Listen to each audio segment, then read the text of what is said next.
Praise the lord. సర్వోన్నతుడు పరిశుద్ధుడై ఉన్నటువంటి యేసుక్రీస్తు వారి శక్తి కలిగిన నామమున ఈ రోజున విశ్రాంతి దినమందు దేవుని వాక్య ధ్యానమునకు ప్రతి ఒక్కరికి మన దేవుని పేరిట ప్రైజ్ ద లార్డ్.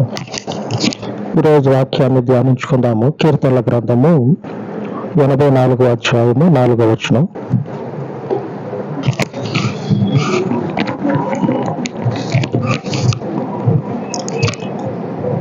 నా మందిరమందు నివసించువారు ధన్యులు, వారు నిత్యము నిన్ను స్తుతించుదురు.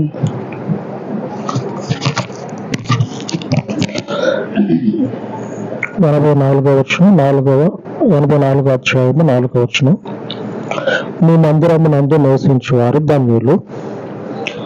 దేవుని మందిరం నందు నివసించేటువంటి వాళ్ళు ధన్యులు అని చెప్పనని లేఖనం తెలియజేస్తూ ఉంది.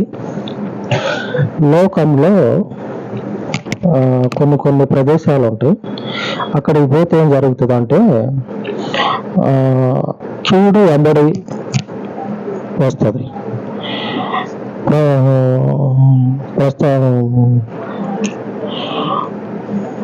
కీడు వెంబడి వస్తుంది. ఆ స్థలాలు, ఆ ప్రదేశాలు ఏంటి అంటే పేకాట క్లబ్బు. ఆడికి పోయి పేకాట ఆడితే ఉన్నది మొత్తం పూడ్చిపెట్టినట్లు అవుతుంది. ఇంకోటి సినిమా థియేటర్. ఆడికి పోతే ఏం జరుగుతుంది? సినిమా థియేటర్లో ఆడుండేటువంటి అవలక్షణాలు వంట పట్టించుకుంటే చెడిపోతారు. అంటూనే ఉంటారు సినిమా చూసి చెడిపోయిందని. ఇంకా కొన్ని ప్రాంతాలు ఉంటాయి. ఆడికి పోతే ఏం జరుగుతుందంటే జీవితాలు పాడవుతూ ఉంటాయి. ఇప్పుడు మనం చెప్పుకున్నవి కొన్ని, ఇంకా చాలా ఉన్నాయి. జీవితాలు పాడవుతూ ఉంటాయి. అయితే ఒకనొక ప్రాంతం, ప్రదేశం ఉన్నది. అక్కడికి పోతే మేలే జరుగుతుందని చిన్నపిల్లలు మొదలుకొని పెద్దల దాకా చెప్తారు. ఆ స్థలమే దేవుని మందిరం. ఎవరు కూడా దేవుని మందిరానికి పోతే, దేవుని దగ్గరికి పోతే కీడు జరగదు అని మాత్రం చెప్పరు. ఎవరు కూడా చెప్పరు. ఎవరు 100 మంది ఇదే మాట చెప్తారు. 100 మందిని అడిగితే 100 మంది ఇదే మాట చెప్తారు, మేలు జరుగుతుంది అని. అయితే దేవుని లేఖనాలు సెలవిస్తూ ఉన్నాయి. ఏమనంటే దేవుని మందిరంలో కూడా సరి అయిన విధంగా నిలబడకపోతే కీడు తగులుతుందని. దేవుని మందిరంలో కూడా సరిగ్గా మన ప్రవర్తనను మనం కాచుకొని ఉండకపోతే కీడు తగులుతుంది. ఎలాంటి కీడు అంటే ఒకళ్ళ తర్వాత ఒకళ్ళు ఆ దేవుని శాపాలు అనేవి వస్తూనే ఉంటాయి. పాత నిబంధన కాలంలో ఎలీషా దగ్గర ఉన్నటువంటి గెహాజీ అనేటువంటి దేవుని సేవకునికి పరిచారకుడుగా ఉంటాడు. పాస్టర్కి చేదోడు వాదోడుగా ఉంటాడు. ఆయన మీదకు వచ్చినటువంటి శాపం ఏమవుతుందంటే ఆయన తర్వాత వచ్చేటువంటి తదనంతరం ఉన్నటువంటి ఆయన సంతతికి ఆ శాపం అనేది కలుగుతుంది. దేవుని మందిరంలో, దేవుని సన్నిధిలో ఉన్నటువంటి వాళ్ళకి మేలు జరుగుతుంది అని ఉంటుంది. మనకే తెలుసు, మేలు జరగవలసినటువంటి దగ్గర కీడుని కొని తెచ్చుకుంటా ఉంటారు. ప్రవర్తనని కనిపెట్టుకొని ఉండక, మార్చుకోక. ఇశ్రాయేలీయులైనటువంటి దేవుని ప్రజలతో కూడా దేవుడు ఇదే మాట చెప్తా ఉన్నాడు. మలాకీ గ్రంథము 1వ అధ్యాయము సెలవిస్తా ఉంది 10వ వచనంలో. మలాకీ గ్రంథము 1వ అధ్యాయము 10వ వచనం, పేజీ నంబరు 785 పేజీ. నేను చదువుతా. 785 పేజీ.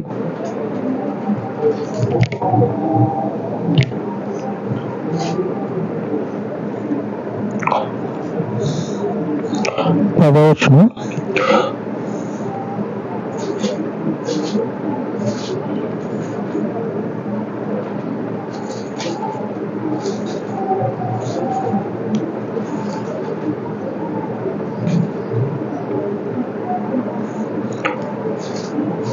పాత నిబంధన లాస్ట్ గ్రంథం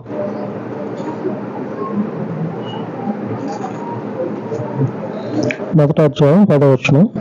మీలో ఒకడు నా బలిపీఠము మీద నిరర్ధకముగా అగ్ని రాజబెట్టకుండునట్లు నా మందిరపు వాక్యములను మూయువాడొకడు మీలో ఉండిన ఎడల మేలు.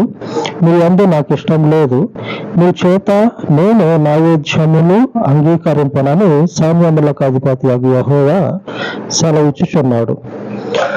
దేవుని మందిరంలో ప్రస్తుతం మనకి జరుగుతున్నటువంటి విషయాన్ని చెప్పుకోవాలంటే, వ్యర్థంగా ప్రార్థన చేసేటువంటి వాడు ఎవడన్నా ఉంటే వాని నోటికి చెయ్యి అడ్డం పెట్టడం చాలా మంచిది. అట్లా అడ్డం పెట్టేటోడు గొప్ప ఓడిపోండి అని దేవుడు చెప్తా ఉన్నాడు.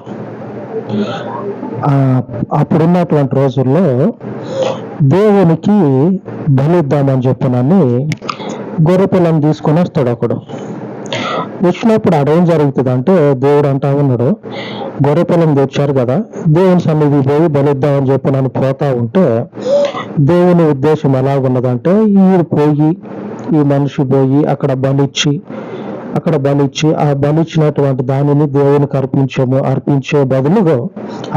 బదులు ఆ బలిని అర్పించే సమయంలో ఎవడన్నా ఒకడు ఆ బలికి అవసరమైనటువంటి ఆ నిప్పు అనేది ముట్టియకుండా ఉండేటోడు ఎవరన్నా ఉంటే వాడు మంచోడు, వానికి మేలు జరుగుతుంది అని దేవుడు చెప్తా ఉన్నాడు. ఏది 10వ వచనంలో మళ్ళీ ఒకసారి చదువుకుందాం. మీలో ఒకడు నా బలిపీఠం మీద నిరర్ధకముగా అగ్ని రాజబెట్టకుండానట్లు నా మందిరపు వాక్యములను మూయువాడొకడు మీలో ఉండిన ఎడల నేను మీ యందు నాకు ఇష్టం లేదు, మీ చేత నైవేద్యమును అంగీకరింపనని సైన్యములకు అధిపతి యెహోవా సెలవిచ్చుచున్నాడు. దేవుడు చెప్తా ఉన్నాడు. దేవుని మందిరంలో మేలు జరుగుతుందని ఒకడు వస్తా ఉంటే వద్దు అని చెప్పనని దేవుడు అడ్డుపడతా ఉన్నాడు. ఆ పక్కన ఉండేటోడు వీడెందుకు వస్తుండే అని చెప్పనని తలుపులు మూస్తే ఆ తలుపులు మూసినంతోటి దేవుడు అంటా ఉన్నాడు, మంచి పని చేసినావు, అట్లాగనే ఉండు, ఈ కీప్ టప్ అని అంటారు కదా, ఎప్పుడు అట్లాగనే ఉండని దేవుడు సెలవిస్తా ఉన్నాడు. అదేంటి, ఇది మనిషికి తేడా అనేది లేకుండా అందరు పోయి ఉండే ప్రదేశం ఏదన్నా ఉంటే అది దేవుని సన్నిధే. అక్కడ కూడా మనుషులే కాకుండా దేవుడే మీరు నా దగ్గరికి రానే వద్దు అని చెప్తా ఉన్నాడు. ఎందుకు దేవుడు చెప్తా ఉన్నాడంటే, ఆ రీతిగా ఎందుకు దేవుడు సెలవిస్తా ఉన్నాడంటే, ఆ గొర్రె పిల్లని తెచ్చేటువంటి వాడు తీసుకొస్తాడు కరెక్టే, కాకపోతే వాడు తీసుకొచ్చేది ఏంటంటే జబ్బును పడి రేపో మాపో సచ్చే గొర్రె పిల్ల ఏదన్నా ఉంటే దాన్ని తీసుకోను, లేకపోతే ఉన్న గొర్రెలన్నిటిలో కూడా అసలు ఎందుకు పనికిరాదు, దీనివల్ల ఉపయోగం లేదు అనేది ఏదైతే ఉంటుందో దానిని తీసుకుని వస్తా ఉన్నారు. పేకాట ఆడేటోడు ఎవడైనా సరే మంచి నోట్లు అప్పుడే ప్రింట్ చేసుకుని వచ్చి నోట్లు కనుక ఎట్లా ఉంటాయి పెటలాడతా అలాంటి నోట్లు తీసుకొని పోయి పేకాటలో పెడతారు. గొప్పోళ్ళు ఏం చేస్తారంటే ఇంట్లో ఉన్న బంగారం కూడా తీసుకుపోయి ఇంటి పేపర్లో తీసుకుపోయి కూడా ఆడబెడతారు. అందరు డబ్బులు పెడితే వీడేం చేస్తారంటే బంగారం లేకపోతే ఆస్తికి సంబంధించిన పేపర్లో ఆడబెట్టి పేకాట ఆడతాడు. నాశనానికి పోయేటువంటి దారులు లేకపోతే మనల్ని నాశనం చేసుకునేటువంటి పరిస్థితులు ఏవైతే ఉంటాయో అక్కడ మన ఇంట్లో నుంచి మంచి తీసుకుపోయి పెడతాం. దేవుని సన్నిధిలో దేవునికి అని చెప్పే దగ్గర రేపో మాపో సచ్చేది ఉండగానే ఉపయోగం లేనిది ఏదైతే ఉంటుందో దాన్ని తీసుకుపోయి దేవునికి ఇస్తా ఉంటాం. దేవుడు అందుకే చెప్తా ఉన్నాడు, వాడు ఎవడైనా సరే అలాంటి ఆలోచన కానీ వస్తుండా వాడు రాకముందే ఆ చర్చి తలుపులు మూసేటోడు ఎవడన్నా ఉంటే వానికి మేలు అని అంటా ఉన్నాడు. మీ చేత మీరు ఇచ్చేటువంటి కానుకలను పుచ్చుకోను, నాకు వద్దు మీ కానుకలు అని దేవుడు చెప్తా ఉన్నాడు. లేఖనంలో మనం మొదట చదువుకున్నది దేవుని మందిరంలో ఉండటం ఎంత మంచిదని చెప్పిన చదువుకుంటా ఉండటం ఈ దేవుని చేత తిట్లు తినటం కొరకు ఉండేది. ఎవరైనా సరే మేలును అనుభవించడానికి ఉంటారు. దేవుడిచ్చేటువంటి ఆశీర్వాదాలను పొందుకోవటం కోసం దేవుని మందిరానికి వస్తారు. వీళ్ళ హృదయాలలో ఉన్నటువంటి ఈ రకమైనటువంటి ధోరణిని విడిచిపెట్టకుండా విడిచిపెట్టకుండా ఎందుకు పనికి రానటువంటి వాటిని తీసుకొని దేవుని సన్నిధికి పోస్తే దేవుడు అంగీకరిస్తాడా? దేవుని సన్నిధిలో జీవితం అంతా తాగి తగలేసి దేవుని సన్నిధిలోనికి ఒక్క పెన్షన్ ఇవ్వటానికి చెయ్యి లేసేటువంటి ఆ సమయంలో పెన్షన్ తీసుకోవటానికి మాత్రమే చెయ్యి చాపేటువంటి ఆ ఓల్డేజ్ లో దేవుని సన్నిధికి పోతే ఏ ఉపయోగం దేవునికి? ఒక మనుషుడు దేవుని సన్నిధిలో నిలబడాలంటే దేవునికి ఉపయోగపడే విధంగా నిలబడితే దేవుడు మెచ్చుతాడు. అలాగ ఉపయోగపడని విధంగా ఉన్నందుకే ఈ ఎలీషా దగ్గర ఉన్నటువంటి మేలు పొందుకోవలసినటువంటి గెహాజీ దేవుని చేత శాపాన్ని పొందుకున్నాడు. అంతవరకే కాదు, ఆయన తరతరానికి ఆ శాపము రోజు ఎలాగైతే వస్తుందో ఆ మనిషి అంబడి వచ్చేటువంటి ఆ సంతతి అంతటికి కూడా ఆ శాపం అంటుకుంది. ఇందుకోసమే నా దేవుని సన్నిధికి పోయేది.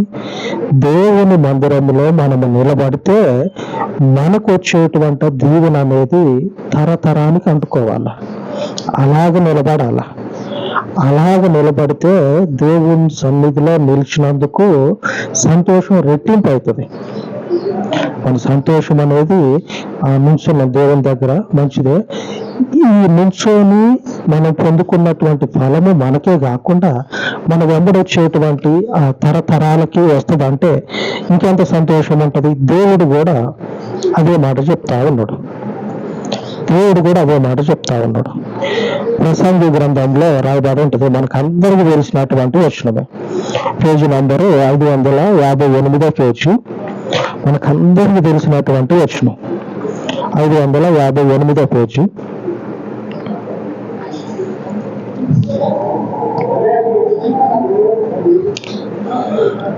మొదటి వచనము, 5వ అధ్యాయం మొదటి వచనం, 558 పేజీ. నేను చదువుతా చూడండి. నీవు దేవుని మందిరమునకు పోయినప్పుడు నీ ప్రవర్తన జాగ్రత్తగా చూసుకొనుము. బుద్ధిహీనులు అర్పించినట్లుగా బలి అర్పించుట కంటే సమీపించి ఆలకించుట శ్రేష్టము. వారు తెలియకయే దుర్మార్గపు పనులు చేయుదురు. బుద్ధిహీనత కలిగి ఎవరైతే ఆలోచన కోల్పోయి దేవుని మందిరంలో నిలబడతారో వాళ్ళు ఎట్లాంటి వాళ్ళు అంటే బుద్ధి లేనటువంటి మనుషులని తెలియజేయబడతా ఉంది. దేవుని మందిరానికి పోయినప్పుడు ఏం చేయాలంటే, దేవుని మందిరానికి పోయినప్పుడు లేఖనంలో రాయబడి ఉన్నది, బుద్ధిహీనులు బలి అర్పించుట కంటే సమీపించి ఆలకించుట శ్రేష్టము. దేవునికి ఇచ్చేది మనం ఇందాక చదువుకున్నాం కదా, గొర్రె పిల్లని తీసుకొని వచ్చి ఏం చేస్తా ఉన్నాడంటే ఎందుకు పనికిరానిది ఖరాబ్ అయిపోయినటువంటి కాయలు కూడా తక్కువ రేటుకి అమ్ముతారు. మంచి కాయలు మనం కొనుక్కోలేని విధంగా ఉంటాయి రేటు.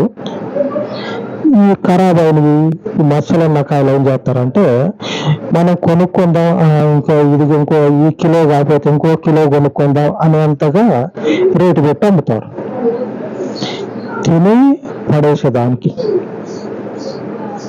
పడేసేదానికి దేవుని సన్నిధిలో మనుషుడు ఎప్పటికీ నిలబడాలని దేవుడు కోరుకుంటాడు. ఆ దేవునికి ఇచ్చేటువంటి కానుకలు ఎట్లాంటివి అంటే దేవుని ముందర మెచ్చుకోలేని విధంగా ఉంటాయి. దేవునికి తెలియదా మనం ఎక్కడికి పోయి ఎక్కడుండి ఎక్కడ తిరుగుతూ ఉంటాం, మన ఆలోచన ఏందనేది. అందుకే దేవుడు ఇశ్రాయేలీయులతో అంటా ఉన్నాడు, ఆ తలుపులు మూసేటోడు ఎవడన్నా ఉంటే వానికి మేలు జరుగుతుందని. గొర్రెపిల్లను పట్టుకొని వస్తా ఉన్నటువంటి మనుషుల్ని చూసి తలుపులు మోస్తా ఉంటే ఆ తెచ్చేటానికి ఎట్లా ఉంటుంది. దేవునికి బలిద్దాం అనుకొని వస్తే ఇదేంది సినిమా థియేటర్ లాగుంది దేవుని మందిరం. సినిమా థియేటర్ అన్నా నయ్యం. ఆ నోటు చల్లదంటే ఎంబడే పరిగెత్తుకుంటా పోయి పక్కన అక్కడ ఏదన్నా షాప్ ఉంటే మార్చుకొని వచ్చి మంచి నోటు ఇస్తాం వానికి. దేవుని సన్నిధిలో పోయి అడిగితే చేస్తే ఇది ఎట్లుంది కదా అని చెప్పానంటే ఈ సరైనటువంటి సమాధానం ఉండదు. దానినే ఇస్తారు కానీ మళ్ళీ ఇంటికి పోయి వచ్చేటువంటి ఆలోచనలు ఉండవు. ఇంకా ఒకవేళ ఎవరన్నా అడిగితే తెలివిండా వాళ్ళు సంఘంలో వచ్చినటువంటి ఎవరైతే కానుకను తీసుకుని వచ్చారో వాళ్ళని అడిగితే ఇదేంది ఎట్లుంది అని చెప్పినంటే దానికి సమాధానం చెప్పడానికి మాట లేక ఇంకోటి చెప్పి తప్పించి దానినే ఇచ్చిపోతారు కానీ మళ్ళీ వెనక్కిపోయి ఆలోచన చేసేటువంటి పరిస్థితులు ఉండవు మళ్ళీ. అందుకే దేవుడు చెప్తా ఉన్నాడు, మీ ప్రవర్తన బుద్ధిహీనులాగా ఉండొద్దు. దేవుని మందిరంలో నిలిచి దావీదు పలుకుతా ఉన్నాడు మాట. దావీదు పలుకుతా ఉన్నాడు ఒక మంచి మాట. కీర్తనల గ్రంథము 122వ అధ్యాయము 1వ వచనం, పేజ్ నంబరు 520 పేజీ. 520 పేజీ, 122వ అధ్యాయము 1వ వచనం.